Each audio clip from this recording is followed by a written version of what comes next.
You're a detective sergeant. You're assigned the homicide detail. A third woman disappeared. She leaves her sister and her 4 children behind. There's evidence of foul play. Your job, find her. In Fatima, the difference is quality. Yes, in Fatima, the difference is quality. Prove it yourself today. Compare Fatima with any other king-size cigarette. 1. Fatima's length filters the smoke 85 millimeters for your protection. 2. Fatima's length cools the smoke for your protection. 3. Fatima's length gives you those extra puffs. 1% and mild and soothing, plus the addition of Fatima quality. Definitely the best quality in a class, but the same price as the cigarette you're now smoking. Buy in the bright sunny yellow pack. Best of all, king-size cigarettes.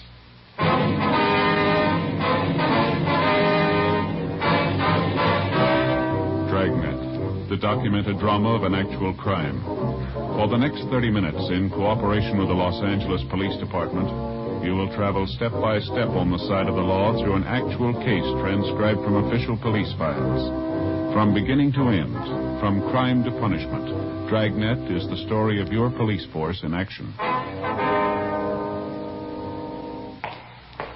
It was Monday, June 3rd. It was overcast in Los Angeles. We were working the day watch out of homicide detail. My partner's Ed Jacobs. The boss is Thad Brown, chief of detectives. My name's Friday. I was on the way back from communications, and it was 8:15 a.m. when I got to room 42. Homicide.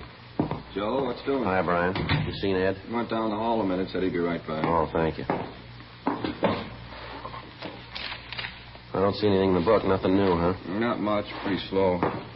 How's your mother, Joe? Heard she wasn't feeling too well. No, she's not, as a matter of fact. Doctor says it's anemia. It's going to take a little time to get over it, I guess. No, sorry to hear it. I got to do some checking down at the auto desk. If I get any calls, have them switch it down there, will you? Yeah, I sure will, Brian. Thanks. You betcha. Oh, excuse me, Ed. Pardon me, Tom. Hi, Ed. What'd they give you? Missing report, woman. How about the mail? No, there's nothing. That the missing report there? Yeah, it's all here. Some woman out on 64th Street, name's Rose Baker. She's been gone about a week.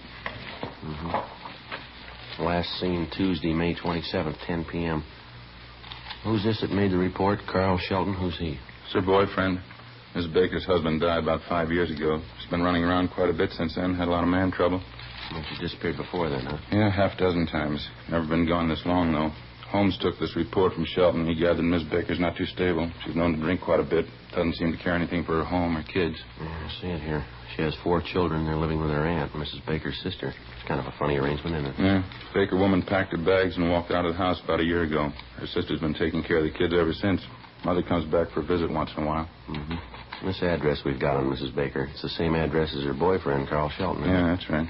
They both have apartments in the same building. Is this a recent picture, Miss Baker? Supposed to be, yeah. It's a nice-looking woman, huh? Yeah. Sister's listed here as the last person who saw her. Well, how's that? Baker woman still wasn't living at home, was she? According to the sister, Mrs. Baker came over to the house to see her the night she disappeared, sometime around 8 o'clock. 2 of them had some business to talk over. Mm-hmm. Seems the sister had a check for $400 she got from selling some furniture. Claimed the kids had been sick. She had doctor bills to pay. You mean Mrs. Baker's sister took care of things to that extent? Apparently. Anyway, after the sister got the check for selling the furniture, Miss Baker wanted half the money. Sister said that's why she came to see her that night. 2 of them got in the car and went out to find somebody to cash the check. Mm-hmm. You want a drink of water? No, thanks, Ed. Where do you get a $400 check cashed at 8 o'clock at night? Would you know? Sister said Miss Baker knew somebody who'd cash it for him. Turned out the person couldn't cash it. Sister stopped at a bar for a glass of beer. Mrs. Baker took the car and went to look up somebody else she thought could cash it. That was it. Mrs. Baker hadn't been seen since. Who was this somebody else? No idea. Sister claims she doesn't know. Mrs. Baker didn't tell her. Sounds like Mrs. Baker wanted the whole check, wouldn't you say? That's what the sister figured when Mrs. Baker didn't come back. She finished the glass of beer, left the bar, and started walking home. 2 blocks from the house, she found her car parked. No sign of Mrs. Baker. Car keys were in the glove compartment, so it's the sister's share of the money, $200 in cash. Well, how about the firm that issued the check? They get it back canceled? Yeah, a couple of days ago. Mrs. Baker's endorsement on the back. Yeah, sounds pretty wild, doesn't it? Whole thing does. Talked to half a dozen people who saw Miss Baker that night. None of their stories jibe. What do you mean? Her boyfriend, Carl Shelton, he claims Miss Baker told him she was going out of town for a few days with a girlfriend. They check it out? Yeah. Girlfriend didn't know anything about it. Then they talked to a woman who works with Miss Baker. She says, yeah, the Baker woman was planning a trip. Miss Baker mention anything about it to her sister? No. Sister said Miss Baker told her just the opposite. Said she was getting out of her apartment into a new place. She's going to spend the next couple of days moving. They checked the boyfriend, Shelton. Said if Miss Baker was moving, it was news to him. Well, either she's a liar or one of her friends are, huh? It's all bollock stuff. No two stories anywhere near alike. What do they figure for a motive? They got a line on anybody who might have wandered out of the way? Big field to pick from. She fought with Carl Shelton. She fought with his sister, some of the people she worked with. She had 3 or 4 other men around town on the string, too. Any one of them could have wanted her out of the way. All her relatives been checked out and all her friends, places she'd be most likely to go? All checked. Not a trace of her, nothing. Yeah, I guess we better start moving on it. A lot of ground to cover. See if we can't straighten out some of those stories. One thing's sure. Somebody's lying. 8:35 a.m. Before we left the city hall, we checked with Sergeant Holmes in Missing Persons, who'd taken the report on Rose Baker's disappearance. He had nothing to add to what was in the report and what he'd already told Ed.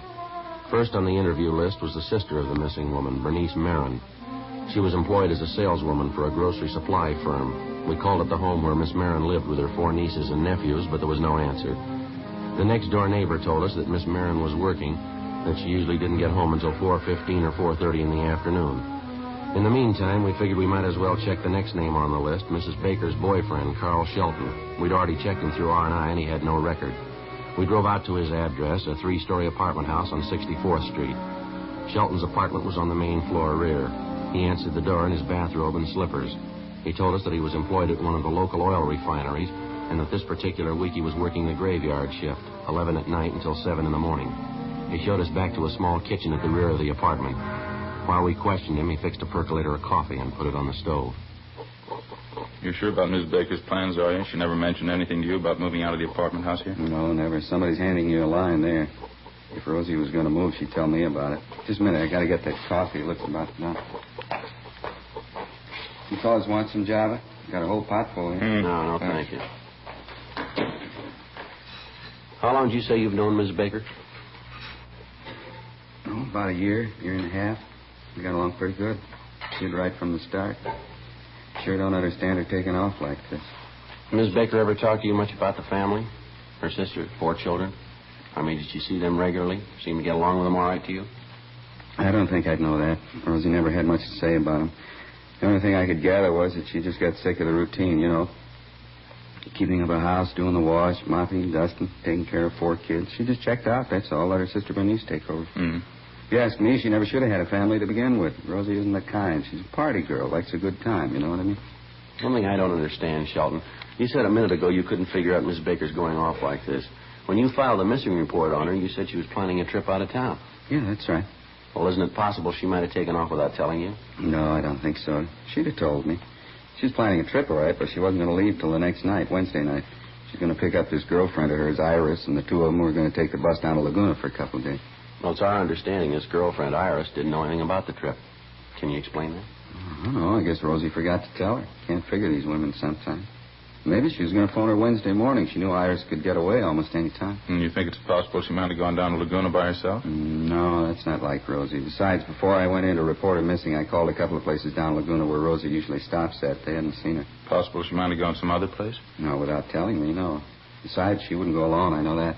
Sheldon, we understand Mrs. Baker was friendly with 2 or 3 other men around town. You think it's possible she might have gone someplace with one of them? Sheldon? No, I can't buy that. If it was 8 months ago, I'd say maybe, but not now. Why not? Well, we had it out, that's all. It was all settled. She wouldn't do anything like that again. Pretty sure about that, are you? Yeah, positive. I don't get it at all. She wouldn't do that to me, taking off, just packing up and leaving. Rosie wouldn't do that to me. Well, she's got 4 children. Yeah. She did it to them. We questioned Carl Shelton for another half hour, but he failed to come up with anything in the way of a definite lead. 10:40 a.m. We drove to the home of the missing woman's girlfriend, an Iris Kirby. 2 things she was pretty definite about. She knew nothing about an out-of-town trip Mrs. Baker was supposed to have planned for the 2 of them. And secondly, she had no use for Carl Shelton. She told us that Shelton was her ex-boyfriend and that she had introduced him to Rose Baker and that shortly after that he dropped her. A few weeks later, Shelton began to keep steady company with Mrs. Baker. Outside of her personal grievance against Shelton, Iris Kirby had nothing to offer in the way of a lead to the whereabouts of her friend. 11:30 a.m., we got in the car and headed for the factory in the south end of town where Rose Baker was employed. We stopped off on the way for lunch, a bowl of soup and a sandwich. Ed had a cheeseburger and a piece of pie. Before we left, we checked the office to see if there were any calls. Nothing. The place where Mrs. Baker worked was on Santa Fe Avenue, a one-story building covering almost half a block. They manufactured men's work clothes, shirts, and overalls. We checked with the personnel office. We asked if Rose Baker had any friends that she worked with. We were told that there was a Mildred Dunn who was a fairly close friend of the Baker woman. Ed and I waited in the office while they sent down to the plant for Mildred Dunn. Miss Dunn? That's right. Police officers. My name's Jacobs. This is my partner, Sergeant Friday. How do you do? How are you? I'd like to ask you a few questions about Rose Baker, Mrs. Dunn. I understand you're a pretty close friend of hers. Yes, that's right. I've known Rose ever since she came here. She worked on the machine next to me. She come home yet? No, not yet. You remember Miss Baker saying anything to you about taking a trip, Miss Dunn? I mean, just before she disappeared? Yes, she did. She'd been looking forward to it. That's probably where she is, don't you think, off on her trip? Oh, we don't know, ma'am. Did she mention anything definite about the trip to you, where she was going, when she was leaving? Well, I think she was going to Laguna Beach. It's hard to tell. She's always kidding around, Rose is. Once she said she was going to fly to Switzerland for a vacation. San Moritz. She's always kidding around like that. Oh, that's so? Like once when she had a date with Fred, she said she was going to the pump room in Chicago. You know, just being funny. I see. Who is this Fred, Mrs. Dunn? Fella in the shipping department, Fred Lyons. Nice fella. He and Mrs. Baker see much of each other? They used to, yes, quite a bit. I don't know if they were serious about each other. I thought they were till the last month or so. Maybe they had a tiff or something. Maybe Rose got tired of him. I don't know. But you did think the two of them were serious at one time? Oh, yes. It wasn't more than a month ago. Then all of a sudden they weren't sweet on each other. At least Rose wasn't about him. She told me that. Mm-hmm. Well, I guess we better check on him, then. Mm-hmm. Is this Fred Lyons working today, do you know, ma'am? Oh, no. He quit last Tuesday. 1:15 p.m. We finished questioning Mildred Dunn, and we went back to the personnel office to get Fred Lyons' description and last known address. We checked out the address, but Lyons had moved out the previous Tuesday and left no forwarding address. We questioned the landlady, looked over his rooms, checked through the neighborhood, and talked to everybody he knew. We found nothing to indicate that Lyons had anything directly to do with Rose Baker's disappearance. But we did find out that he knew Mrs. Baker and that he thought quite a bit of her. We went back to the office, got out a broadcast and an APV on Lyons. Want to check the book, Joe, see if we got any late calls there? Yeah, sure. I'll get it. Right. Homicide, Jacobs. That's right. Mm-hmm. Are they sure? What was that? All right, thank you. Got some. Yeah? Hollywood Division. Woman's purse found in the vacant lot out there. High school kid found it. A lot of identification inside. Yeah. Rose Baker. 3:15 p.m. The purse was brought downtown to the crime lab for detailed examination. Bryan and Barrett from Homicide went out to interview the boy who found the purse and to check the neighborhood where it was discovered. Meantime, Ed and I drove out to talk to the missing woman's sister, 36 years old, Bernice Marin. She and her sister's 4 children lived in a 5-room stucco house just off Exposition Boulevard. We got there shortly after Miss Marin returned home from her job. Her 2 older nephews were out in front cutting the lawn. She showed us into a neatly kept living room where we interviewed her. She was a plain-looking woman, brown hair, gray eyes. She showed little concern about her sister's disappearance.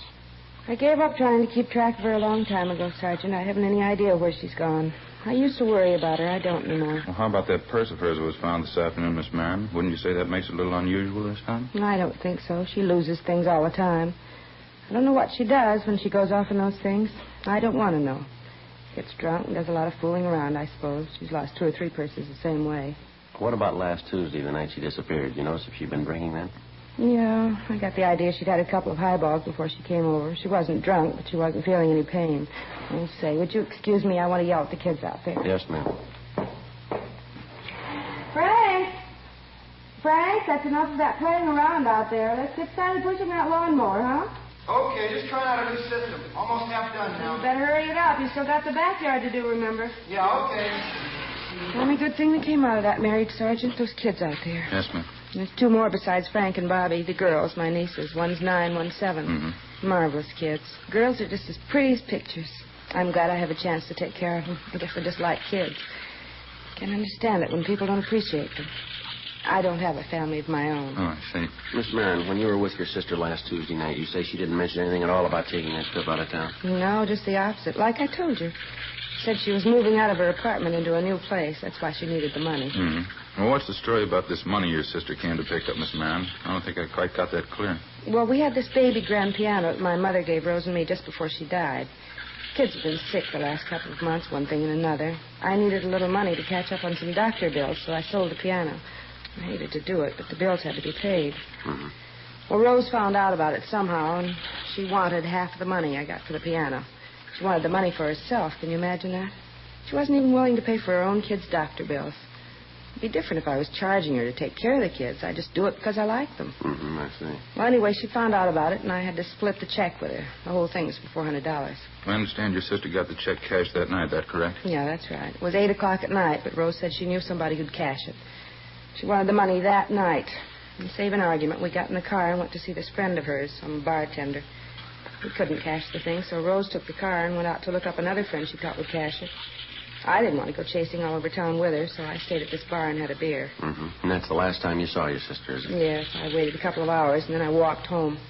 And 2 blocks from the house, I saw my car pulled up at the curb, right on Exposition Boulevard. Car keys were in the glove compartment. $200 in cash right under them. No sign of Rose, though. Well, what time was it when you got back to the house? You remember? It was after 11. Close to 11:30, I think. I went right to bed. And since that time, you've had no indication where your sister might have gone? No phone calls, no letters, no word from one of her friends who might have seen her? No, not a thing. She's in trouble. You can understand why. It's been coming for a long time. Last 5 years, going downhill all the time. She's no good, Sergeant. I don't know how it happened. She's just no good at all. Oh, thank you very much, Miss Marin. Thank you, ma'am. Oh, not at all. No trouble. I guess I better get dinner started for the kids. Well, if you hear anything about your sister, we'd appreciate it if you'd give us a call. Yes, all right. It's going to be the same old story. Same thing all over again. You can bet on it. Ma'am? She'll come back when the money's gone. 5:15 p.m. Ed and I drove back downtown and went directly to the crime lab. The missing woman's purse, which had been found in the vacant lot out in Hollywood, had been examined thoroughly. They'd found nothing that would provide us with a new lead. We checked communications, but there was still no answer to the APB we'd gotten out on Fred Lyons, the man who'd worked with Rose Baker and who dropped from sight the same day she did. 5:30 p.m. We got back to the squad room. Hi, Brian. You just get back? Yeah, you get the word? No, what's that? Mrs. Baker, they just found her body.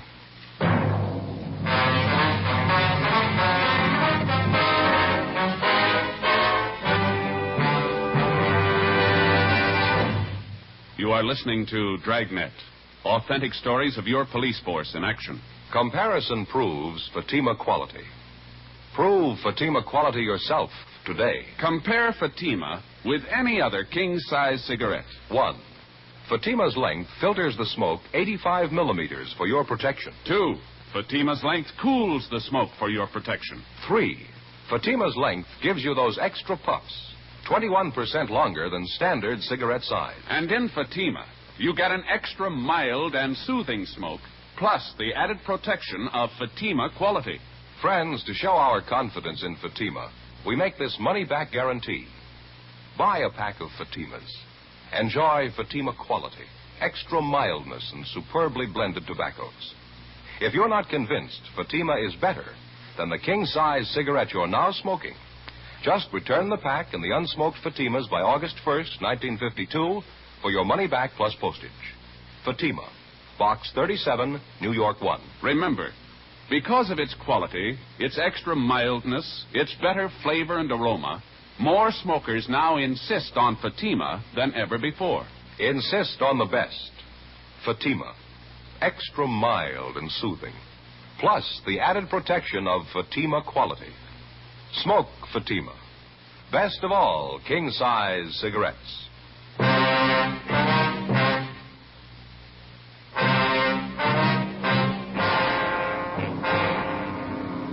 June 3rd, Monday, 6 p.m. The body of 38-year-old Rose Baker had been discovered in the Hollywood Hills area. Approximately 3/4 of a mile from the intersection of Mulholland Drive and Oak Knoll Terrace, a dirt road branched off to the left of Mulholland and wound about 300 yards down the hill to a dead-end stop. Just below the guardrail, which circled the edge of the road, there were 2 eucalyptus trees. They overlooked a deep ravine covered with scrub oak and patches of laurel. Halfway down one slope of the ravine, they found the body of the missing woman. There were 2 bullet holes in the left side of the skull. There was another one at the base of the throat. In her clenched right hand, there was a 50-cent piece. The immediate area surrounding the body had been roped off, and Lieutenant Lee Jones and the crime lab crew were making their preliminary investigation. There was no sign of the murder weapon. The coroner arrived, and when the preliminary investigation was completed, the body was taken downtown to the county morgue. All clothing and personal effects were removed from the body and sent to the crime lab for detailed examination. Rose Baker's sister, Bernice Marin, was brought to the county morgue and identified the body. A few minutes after 10 o'clock that night, Ed and I got back to the office. I got it. Homicide, Friday. Is it Sergeant Friday? Yes, sir, that's right. This is Carl Shelton, Sergeant. You were out to talk to me this morning, you remember? Oh, yeah, Shelton. I heard about Rosie just a couple minutes ago. I got to talk to you, Sergeant. There's something I got to tell you. Was that so? Do you want to tell me now? Well, I don't want to tell you on the phone. I'll drive in to see you. I'll leave right now. Well, yeah, all right. Do you mind telling me what it's about? Yeah, I know who killed Rosie. 11:08 p.m. Carl Shelton arrived at the office. Ed and I took him down the hall to the interrogation room where he gave us his story. He told us, first of all, that he was well acquainted with most of the regular customers at the tavern where Rose Baker and her sister had first stopped to cash the $400 check. He told us one of these people, a Leroy Hansen, had contacted him after he read in the morning paper about Mrs. Baker's murder. I've known Leroy at least 4 or 5 years. He used to work with him. He wouldn't lie to me. And what did this fellow tell you, Shelton? That's Leroy Hansen. He said he got to the bar a little after midnight. It had to be at least that, because Leroy doesn't get off work till 11:30. Said he saw Rosie sitting in a car parked a couple doors down from the bar. There was a woman in the car with her. He described her just like Rosie's sister. They were having a beef. And this friend of yours hear what Mrs. Baker and this woman were talking about? No, but he's smart enough to know a big argument when he sees one. He says they were really going to it. Is he sure about the time? He's got to be. Leroy works at a sheet metal plant south of town. He gets off at 11:30. Takes him more than a half hour to get in. Why should he lie about it? He wasn't even going to mention it till he found out she was dead. This woman he says Miss Baker was with, she fits her sister's description that close? Exactly. And there was a guy with Leroy. He'll back it up. If the sister says she wasn't sitting in that car with Rosie outside that bar after midnight, she's a liar. Well, she is if you can prove your story. Here's the phone. You ask Leroy. 11:22 p.m. We put in calls to both of the men who were supposed to have seen Rose Baker and her sister Bernice sitting in a parked car outside the tavern 6 nights before. Both of them corroborated Carl Shelton's story down to the last detail. They were especially certain about the time. Bernice Marin told us that on the night her sister Rose disappeared, she hadn't seen her after 9:15 p.m., and that she'd walked home and was in bed by 11:30. Both Leroy Hansen and his friend told us that they had seen Rose Baker and a woman answering her sister's description sitting together in a car parked outside the tavern. They were both certain at the time that it was well past midnight. We made a check on Leroy Hansen and his friend. As far as we were able to find out, there was no logical reason why they should lie about what they'd told us. Ed and I got in the car and drove out to the home of Bernice Marin, just off Exposition Boulevard. It was 20 minutes past midnight. We rang the front doorbell and got her out of bed. Oh, hello, officers. Didn't know who it was. Come in. Thank you, ma'am. Oh, you have to wait long before I answered. I sleep pretty sound. Afraid we'll have to ask you to get dressed, Miss Marin. I'd like to talk to you downtown. Why? What's the matter? Well, some more questions we have to ask you, ma'am. A few more things we have to clear up about your sister. It's pretty important. Well, I've told you everything I know. I don't like to go out and leave the kids alone at night. What is it you want to ask me about? Well, you told us the last time you saw your sister was about 9:15 last Tuesday night, Miss Marin. Yes, that's right. We've got a couple of people who claim they saw you with your sister after midnight Tuesday. You were sitting with her in your car parked outside a tavern. You're having an argument with her. At least 2 people saw you, and they'll swear to that. No, that couldn't be right. They claim it is? They say it was after midnight and they saw me with Rose? Yes, ma'am, that's what they say. And you believe it? You believe it was me? Yes, ma'am, we do. You think I killed Rose, is that it? Yes, ma'am, we think so. How about it, Miss Marin?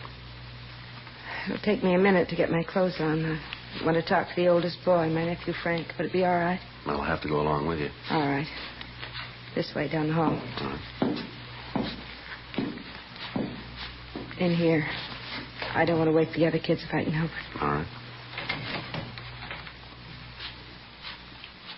Frank. Wake up, Frank. Frankie. What do you want, Aunt Bernice? I hate to wake you up, Frankie. I'm going to have to go downtown tonight. I'm leaving now.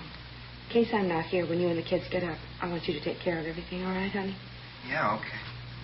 What do you have to go downtown for? Well, it's something about your mother, Frank. Might take a little time. You see the girls get off to school on time in the morning, won't you? Bobby, too. The sandwiches are all made. They're in the icebox. All you have to do is put them in a paper sack, all right? Yeah, okay.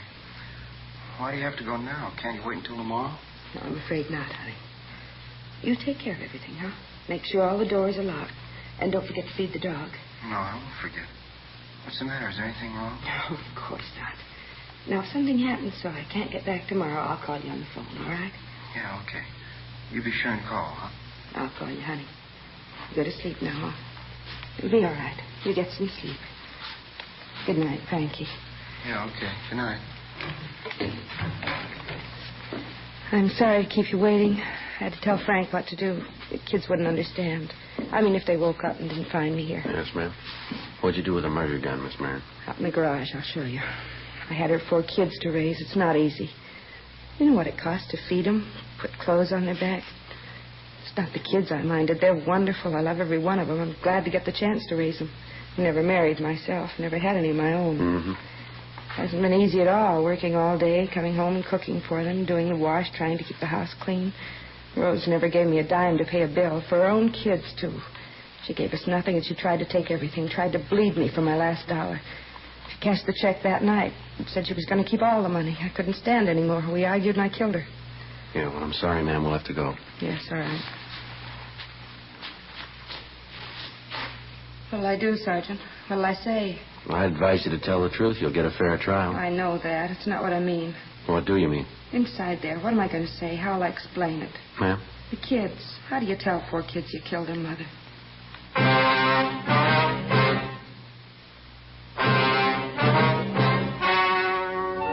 The story you have just heard was true. The names were changed to protect the innocent. On October 3rd, trial was held in Superior Court, Department 92, City and County of Los Angeles, State of California. In a moment, the results of that trial. Now, here is our star, Jack Webb. Thank you, George Fenneman.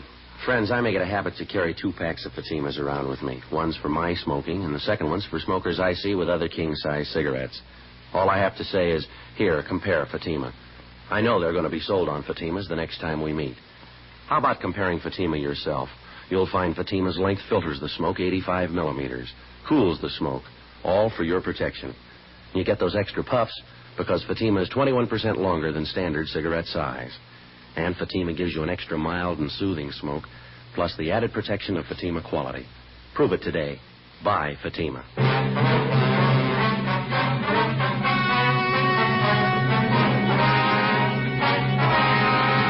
When their aunt, Bernice Alberta Marin, was apprehended on suspicion of 187 PC, the 4 Baker children were taken into protective custody by juvenile authorities.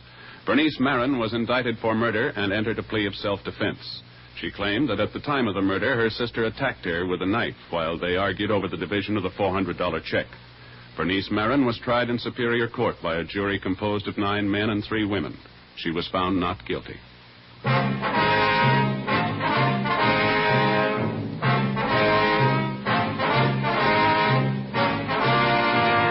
You have just heard Dragnet, a series of authentic cases from official files. Technical advice comes from the Office of Chief of Police W.H. Parker, Los Angeles Police Department. Technical advisors Captain Jack Donahoe, Sergeant Marty Wynn, Sergeant Vance Brasher. Heard tonight were Barney Phillips, Virginia Gregg, Vic Perrin. Script by Jim Moser. Music by Walter Schumann. Hal Gibney speaking. Fatima Cigarettes, best of all king-size cigarettes, has brought you Dragnet, transcribed from Los Angeles.